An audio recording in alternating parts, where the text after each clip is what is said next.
Hello dear students, आज के video में हम लोग ब्लड कलेक्शन ट्यूब के बारे में जानेंगे। आपने जब भी ब्लड टेस्ट कराने के लिए सोचा होगा तो लैब टेक्नीशियन जो है अलग अलग कलर के ट्यूब में आपके ब्लड का सैंपल लेते हैं। तो उन ट्यूब का मतलब क्या है और कौन से ट्यूब में किस जांच के लिए ब्लड सैंपल लिया जाता है, इसके बारे में आज हम लोग टोटल स्टडी करेंगे। तो सबसे पहले आपको देखने को मिलेगा पर्पल कलर का ट्यूब, ठीक है।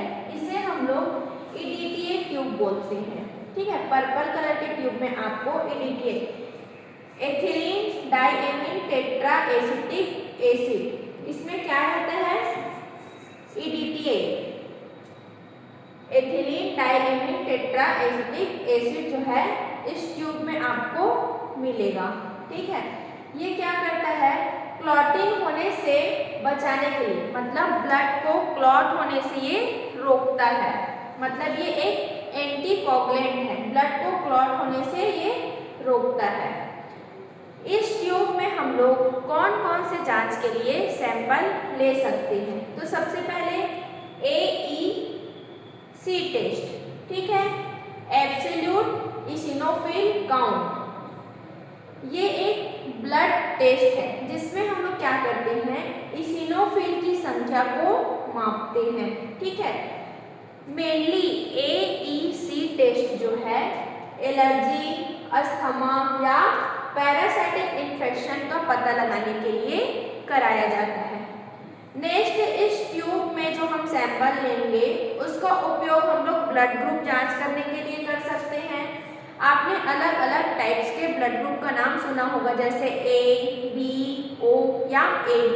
तो ब्लड ग्रुप जांच करने के लिए हम लोग इस ट्यूब में लिए गए सैंपल का उपयोग कर सकते हैं। इसके साथ साथ HbA1c टेस्ट, ये क्या है, हमारे शरीर में 3 महीने के औसतन ब्लड ग्रुप स्तर को बताता है। तो इस ट्यूब में जो सैंपल है उसका उपयोग हम लोग HbA1c टेस्ट के लिए भी कर सकते हैं। ESR इरिथ्रोसाइट सेडिमेंटेशन रेट, हमारे शरीर में किसी भी प्रकार की इन्फ्लामेशन, सूजन को पता लगाने के लिए ESR टेस्ट कराते हैं, ठीक है। तो उसका सैंपल कौन से ट्यूब में लेते हैं, पर्पल EDTA ट्यूब में। इसके साथ साथ CBC test, complete blood count, ठीक है, हमारे ब्लड की जांच है जिसमें हम लोग haemoglobin, platelet, red blood cells, white blood cells, TLC, DLC, ठीक है, जिसमें न्यूट्रोफिल, लिम्फोसाइट, मोनोसाइट, ठीक है, मलेरिया, पैरासाइट्स और भी बहुत सारे टेस्ट हमें CBC में पता चलते हैं। तो जो हम पर्पल कलर का ट्यूब में सैंपल लेते हैं ये सारे जांच हम लोग उससे कर सकते हैं। इसमें आपको देखने को मिल सकता है कि CBC जांच में हम लोग क्या क्या एब्जॉर्ब करते हैं। तो RBC red blood cells, WBC white blood cells, HB level को हम लोग देखते हैं यानी कि हीमोग्लोबिन के लेवल को, TLC total leukocyte count, DLC different leukocyte count, MCV mean corpuscular volume, MCH mean corpuscular haemoglobin, MCHC। तो जो CBC जांच है उसके अंतर्गत हम लोग ये सारी चीज़ों को देखते हैं। EDTA का महत्व हम लोग जान लेते हैं। जो लेबोरेटरी है उसमें EDTA एक एंटीकोगुलेंट है जो क्या करता है, ब्लड को क्लॉट होने से रोकता है और सेल्स के आकार को प्राकृतिक रूप से सुरक्षित रखता है, ठीक है। इसीलिए हम लोग EDTA ट्यूब का यूज करते हैं। नेक्स्ट आपको देखने को मिलेगा पिंक कैप वाली ट्यूब, ठीक है। पिंक कलर का आपको ट्यूब देखने को मिल सकता है, ठीक है। ये भी क्या है, एक EDTA ट्यूब ही है। जैसे पर्पल कलर का ट्यूब था वैसे ही पिंक कलर की कैप वाली आपको ट्यूब देखने को मिलेगी। ये भी एक EDTA ट्यूब होती है, ठीक है। इसको हम लोग कैसे पहचानते हैं, इसका कैप जो है वो पिंक कलर का होता है। इसमें भी EDTA आपको मिल जाएगा, जो क्या करता है, ब्लड को क्लॉट होने से रोकता है। मेनली जो पिंक कलर का ट्यूब है उसका उपयोग हमें ब्लड बैंक में देखने को मिल सकता है। अब इस पिंक कलर के ट्यूब में हम लोग कौन कौन से जांच को कर सकते हैं। जब हम पिंक कलर के ट्यूब में सैंपल लेंगे तो कौन कौन से जांच को हम लोग कर सकते हैं। तो क्रॉस मैचिंग के लिए, क्रॉस मैचिंग का मतलब होता है कि जब मरीज को खून चढ़ाने से पहले डोनर के खून और मरीज के खून को आपस में मिलाकर टेस्ट किया जाता है ताकि कोई रिएक्शन ना हो। तो क्रॉस मैचिंग के लिए हम लोग इसमें सैंपल लेते हैं। GNS ग्रुप एंड सेव मतलब मरीज के ब्लड ग्रुप की जांच करके उसके ब्लड सैंपल को भविष्य में जरूरत पड़ने के लिए ब्लड बैंक में सुरक्षित रख लेने के लिए हम क्या करते हैं, यूज कर सकते हैं कॉन्स टेस्ट। ये क्या है, एक इम्यूनोलॉजी टेस्ट है, ठीक है। रक्त में उन एंटीबॉडीज का पता लगाने के लिए किया जाता है। खुद ही लाल रक्त कोशिकाओं को नष्ट कर सकती है, जैसे कि हीमोलिटिक एनीमिया में। पिंक कलर का जो ट्यूब है उसमें जो हम सैंपल लेंगे तो कौन से टेस्ट कर सकते हैं हम लोग, क्रॉस मैचिंग, GNS और कुम्स टेस्ट को कर सकते हैं। नेक्स्ट है हमें देखने को मिलेगा येलो ट्यूब, जिसकी कैप येलो रंग की हमें देखने को मिलेगी, ठीक है, येलो कैप वाली ट्यूब। इस ट्यूब को हम लोग सीरम सेपरेटिंग ट्यूब के नाम से भी जानते हैं, ठीक है। ये क्या करता है, सेल से सीरम को अलग करता है। हम कैसे पहचानेंगे, इसका कैप जो है वो येलो कलर का हमें देखने को मिलता है। इस ट्यूब में जो हम ब्लड लेंगे, ठीक है, तो उससे कौन कौन से जांच को हम लोग कर सकते हैं।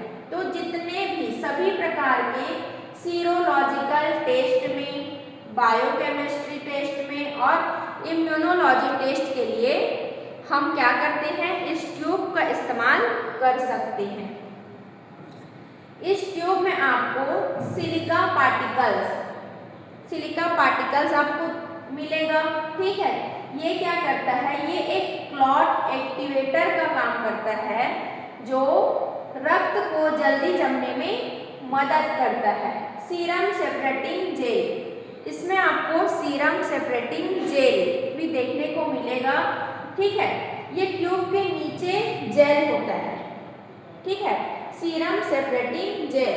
ट्यूब के नीचे में आपको एक जेल मिलेगा जो है सीरम सेपरेटिंग जेल।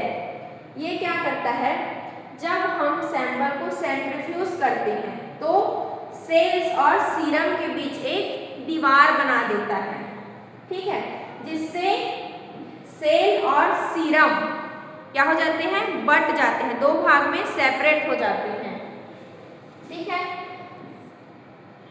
इस ट्यूब में जो हम सैंपल लेंगे तो कौन कौन से टेस्ट हम कर सकते हैं, तो इलेक्ट्रोलाइट, ठीक है, ह्यूमन बॉडी में मिनरल्स के संतुलन की जांच के लिए सोडियम, पोटेशियम, कैल्शियम और आयरन के स्तर को मापने के लिए। इसके साथ साथ हम लोग इस ट्यूब के ब्लड से कर सकते हैं बोन प्रोफाइल भी हम लोग कर सकते हैं, ठीक है, जिससे हमें हड्डियों की मजबूती और उनसे जुड़े विकारों की जांच करके हम उनके डिटेल्स को जान सकते हैं। कैल्शियम के स्तर को हम लोग देखते हैं, फास्फेट के स्तर को देखते हैं, एल्केलाइन फास्फेटेज, ठीक है, और इसके साथ साथ ट्यूमर मार्कर में भी हम लोग इस ट्यूब का इस्तेमाल करते हैं। इसके अलावा PSA टेस्ट, ठीक है, प्रोस्टेट कैंसर की जांच के लिए CEA, मुख्य रूप से आंत जो हमारा इंटेस्टाइन है, कैंसर की निगरानी के लिए जांच किया जाता है। CA 125 कैंसर एंटीजन 125, ओवेरियन मतलब अंडाशय कैंसर का पता लगाने के लिए। CA 19-9 कैंसर एंटीजन 19-9 पैंक्रियाटिक अग्नाशय कैंसर की जांच के लिए। ठीक है। टॉक्सिकोलॉजी, रक्त में दवाओं, नशीले पदार्थ या भारी वस्तुओं के स्तर का पता लगाने के लिए। इम्यूनोलॉजी, एंटीबॉडी, इम्यून बीमारी और विभिन्न वायरल संक्रमणों की जांच के लिए। विटामिन्स, विटामिन डी, हड्डियों और इम्यूनिटी के लिए जरूरी विटामिन डी का स्तर। ठीक है। विटामिन B12, ये सब का पता लगाने के लिए हम लोग क्या करते हैं, येलो कलर के ट्यूब में सैंपल लेते हैं, जिससे हम ये सारे जांच को कर सकते हैं। नेक्स्ट हमें देखने को मिलेगा रेड कैप वाला ट्यूब। ठीक है। रेड कैप वाला ट्यूब, ये जो है एक प्लेन ट्यूब होता है। जो रेड कैप वाली ट्यूब है ये एक प्लेन ट्यूब होती है। ठीक है। इसमें किसी भी प्रकार का एंटीकोगुलेंट मतलब खून को जमाने वाला कोई भी केमिकल नहीं पाया जाता है, मतलब ये प्लेन ट्यूब होती है। ठीक है। इसका उपयोग हम लोग सभी प्रकार के सीरोलॉजिकल और बायोकेमिस्ट्री टेस्ट के लिए कर सकते हैं। यदि हमने किसी पेशेंट का रेड ट्यूब में सैंपल लिया है तो हम कौन कौन से जांच को कर सकते हैं, तो LFT मतलब liver function test, KFT kidney function test, lipid profile जिसमें हम लोग कोलेस्ट्रॉल, ट्राइग्लिसराइड और भी बहुत सारे प्रोफाइल को देखते हैं। इसके साथ साथ CRP टेस्ट। ठीक है।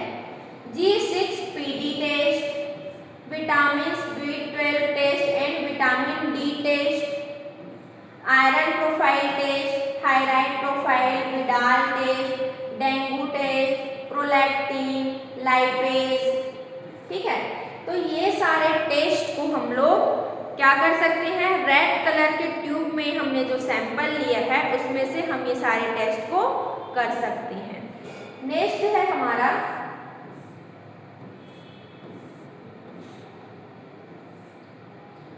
ब्लू कलर का ट्यूब। ठीक है। जिसमें आपको इस ट्यूब में जो कैप है ये हमें ब्लू कलर में देखने को मिलता है। ठीक है। तो इसका हम लोग कहाँ इस्तेमाल कर सकते हैं, कौन कौन सा टेस्ट हम इस ट्यूब के सैंपल से लगा सकते हैं। तो सबसे पहले देखिए, सोडियम सिट्रेट ट्यूब कौन से कलर का है, ब्लू कैप वाला ट्यूब। ठीक है।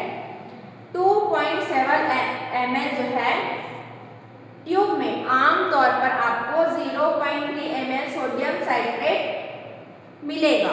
ठीक है।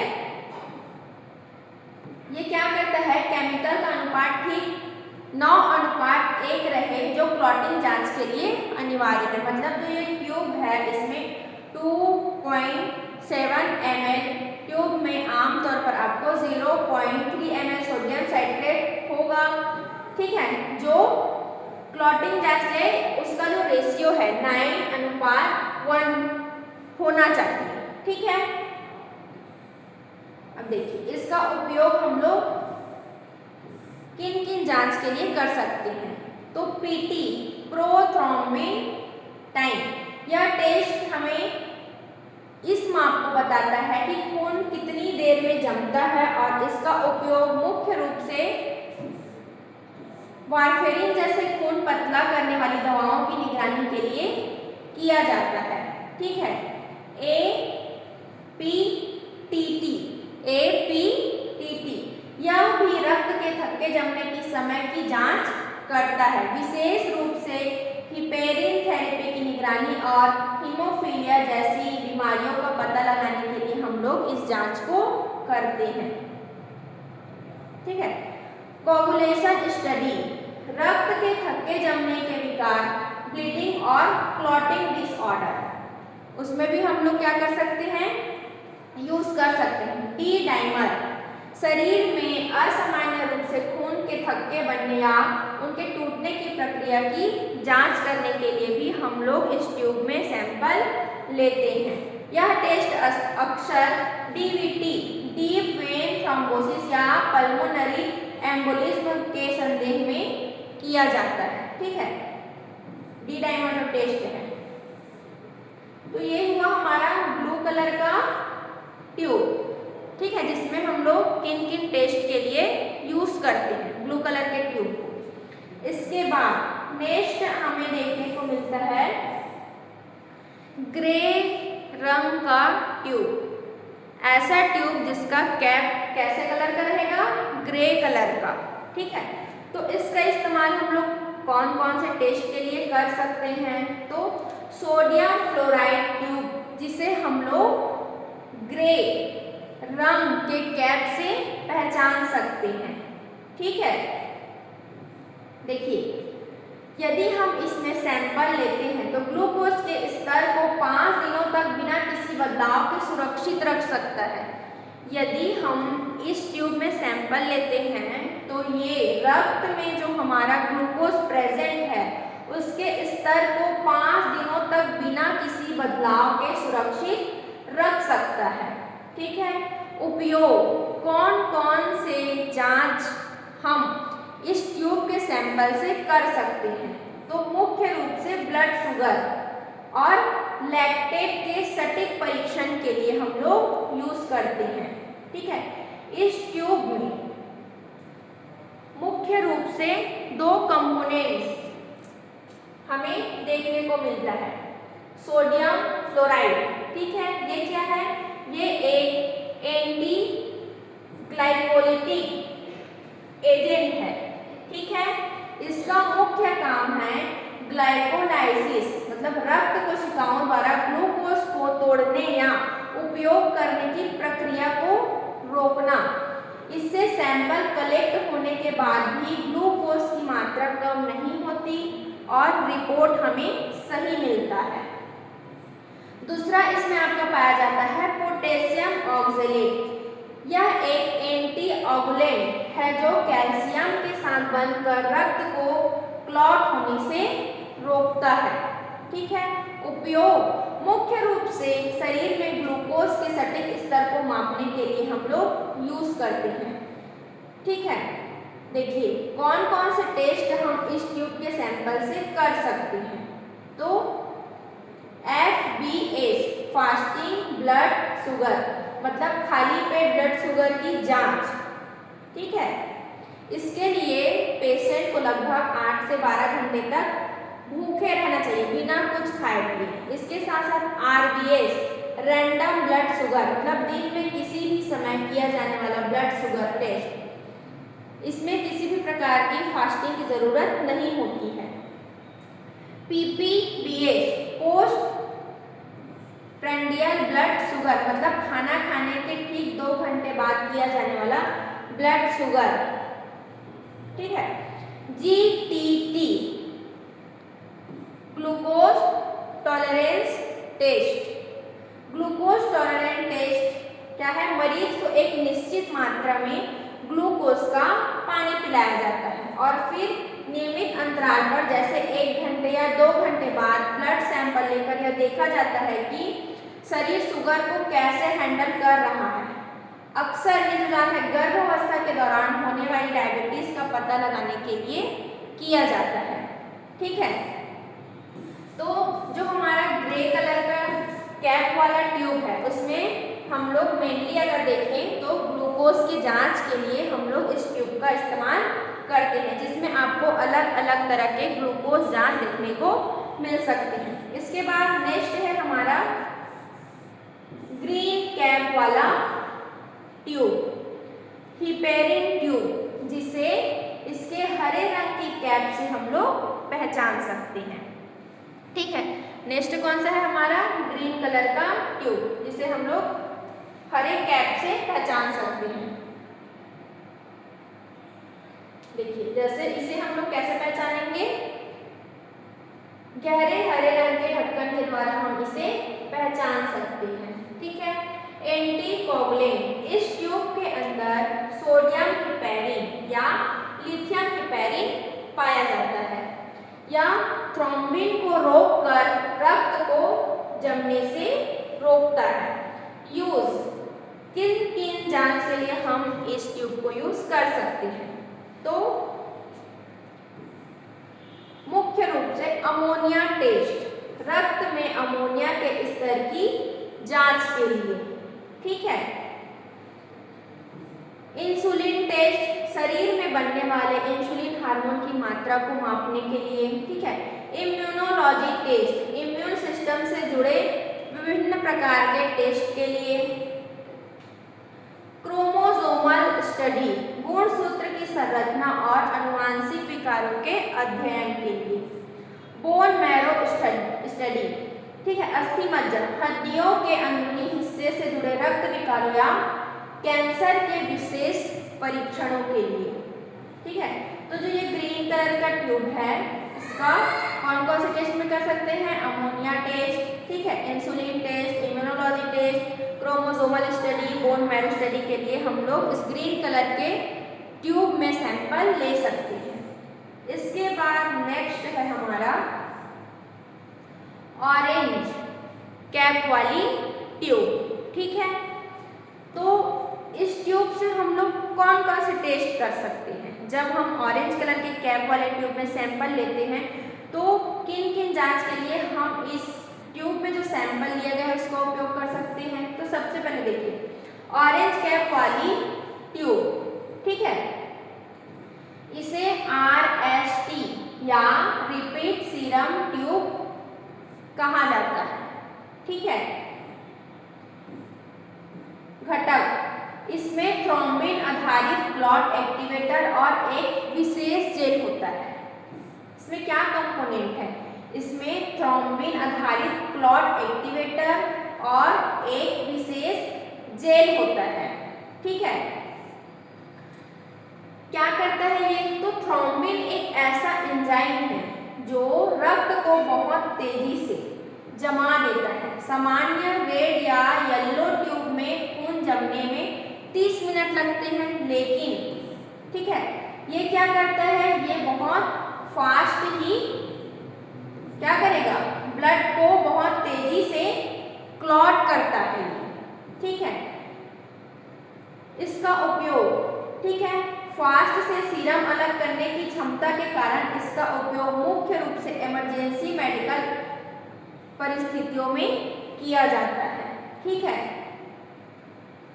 STAT टेस्ट आपातकालीन परीक्षण, जब डॉक्टर को आपातकालीन स्थिति यानी कि ICU या क्रिटिकल केयर में मरीज की जान बचाने के लिए तुरंत सीरम की रिपोर्ट की आवश्यकता होती है, ठीक है।